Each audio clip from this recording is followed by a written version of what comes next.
السلام علیکم ویورز، میں ناز شاہ آپ کے ساتھ ہوں۔ میں نے اپنی پریویس ویڈیو میں آپ کے ساتھ شیئر کیا کہ ابو جہل نے کعبہ کا در پکڑ کے دعا کی کہ یا اللہ، یا الہی، جو ہم میں سے مسلم یا کفار میں سے جو بھی حق پر ہوں گے ان کو تو فتح نصیب کرنا۔ اور اس دعا کے بعد وہ لوگ اپنا لشکر لے کر مسلمانوں کی جانب بڑھے، یعنی مدینہ کی طرف رواں دوا ہو گیا ان کا لشکر۔ دشمنان اسلام کا فوجی قافلہ مکہ سے بدر کی جانب روانہ ہوا۔ ابی قریش کا لشکر راستے ہی میں تھا کہ دوسرے قاصد نے آ کر خبر دی کہ ابو سفیان اپنے قافلے کو خطرے سے باہر نکالنے میں کامیاب ہو گیا ہے اور وہ عنقریب بحفاظت مکہ پہنچ رہا ہے۔ اس خبر سے لشکر قریش میں اختلاف پیدا ہو گیا۔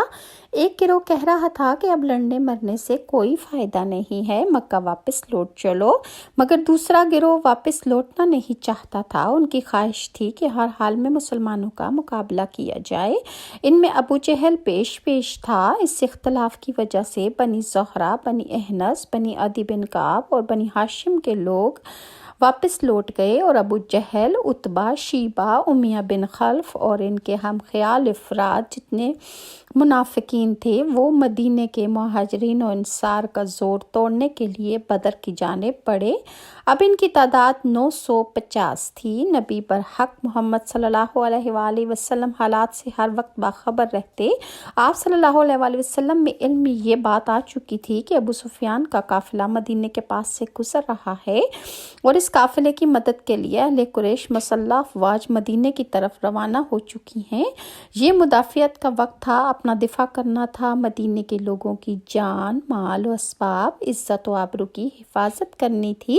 لہٰذا رسول اللہ صلی اللہ علیہ وآلہ وسلم نے مہاجرین اور انصار کو ایک جگہ جمع کیا اور ان کے سامنے صورتحال رکھی کہ ایک طرف اہل قریش کا تجارتی قافلہ ہے جس کے پاس کروڑہ روپے کا ساز و سامان ہے جو مدینے کے راستے مکہ کی طرف جا رہا ہے، اور دوسری طرف دشمنان اسلام کی فوج جنوبی راستے سے مدینے کی طرف پیش قدمی کر رہی ہے۔ آپ صلی اللہ علیہ وآلہ وسلم کے انصار اور مہاجرین سے مشورہ پوچھا کہ اس صورتحال میں ہمیں کیا کرنا چاہیے۔ ایک گروہ کی رائے تھی کہ قافلے کے ساتھ کم لوگ ہیں، مال و اسباب بہت زیادہ ہے، لہٰذا ان پر حملہ کر دیا جائے اور ان کا تجارتی مال و اسباب لوٹ لیا جائے۔ دوسرے گروہ کا خیال تھا کہ دشمنان اسلام کی فوج سے ٹکر لی جائے، ان کا زوم ہمیشہ کے لیے خاک میں ملا دیا جائے اور اس فتنے کو جڑ سے اکھاڑ کر پھینک دیا جائے۔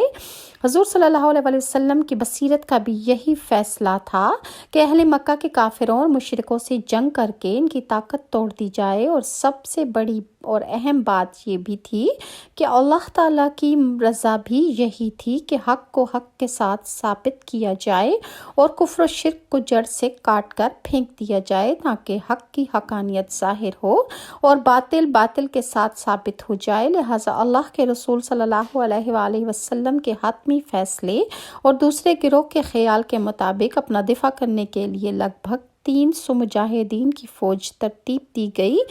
ان میں سے صرف 2 کے پاس گھوڑے تھے، کل 70 اونٹ تھے جن پر 300 مجاہدین باری باری سوار ہوتے۔